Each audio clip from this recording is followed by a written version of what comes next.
Okay, so we're going to start looking at some really experimental sounds now. We're going to use the effects rack to do that because it allows us to chain Soundtoys plugins together and create our own kind of custom effects chains that we can then save. So we're going to start off with creating what I call a kind of filter delay sound. So we'll do it on the disco track on the drum loop. So I'm going to open up the effect rack. Let's just remind ourselves of how this sounds. So it's just, basic drum loop sound. So to start with, we're going to add in Echo Boy. So we drag it in to our effect rack to get started. Now I'm going to do this in ping pong mode. So we're going to have a stereo delay. Let's try a dotted eighth note and an eighth note, which is quite a nice combination.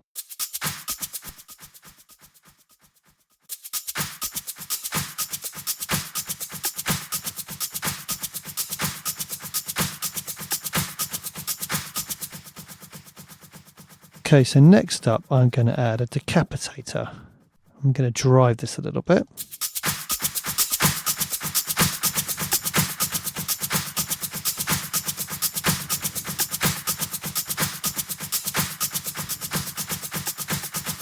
I'm actually going to put that 100% wet, the Echo Boy, and add some saturation. Okay, next up, I'm going to grab a Filter Freak.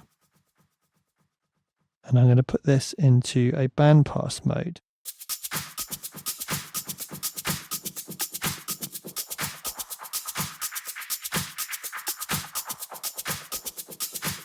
Now let's actually add the LFO modulation to the frequency here.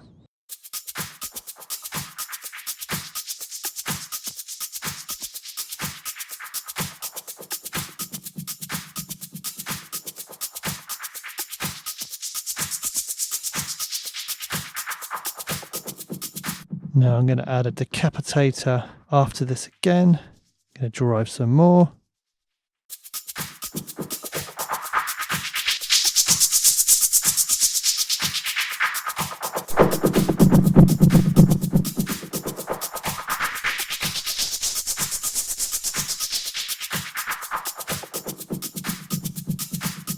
Okay, sounds pretty cool. And now I'm going to add a little plate to add some reverb after this.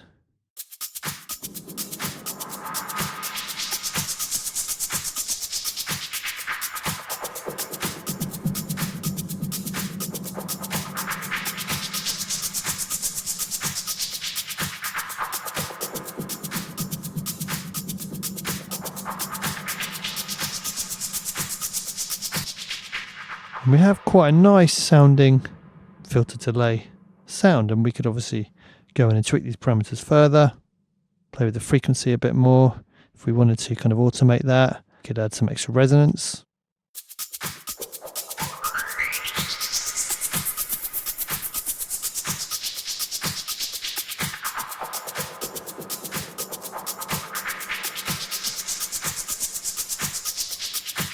But remember, we have our LFO modulating this frequency, so we've already got that quite nice movement there.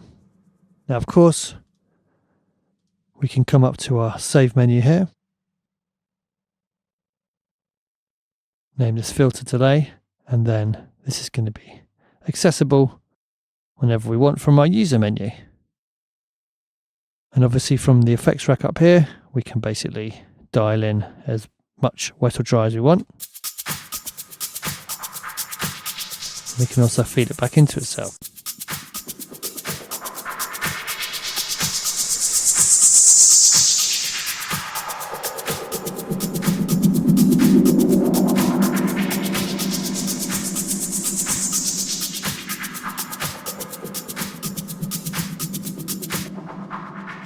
So this effects chain is one I use a lot actually when I'm mixing TV stuff, which I do quite a lot. And it's great for adding a kind of alternative, strange space to a sound.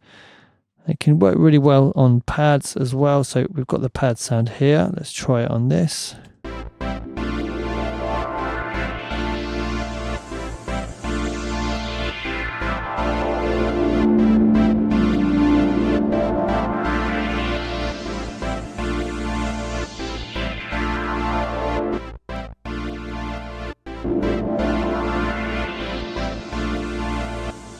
So it just adds a really, really nice sense of movement.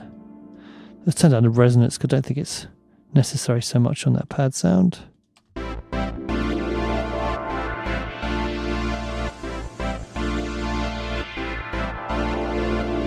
And of course, as with all the Soundtoys stuff, it's got that really nice analog sound to it. It doesn't sound cheap. It sounds kind of very nice and real and analog and fat. Okay, so we're going to carry on looking at some more experimental effects chains in the next video. Thanks for watching.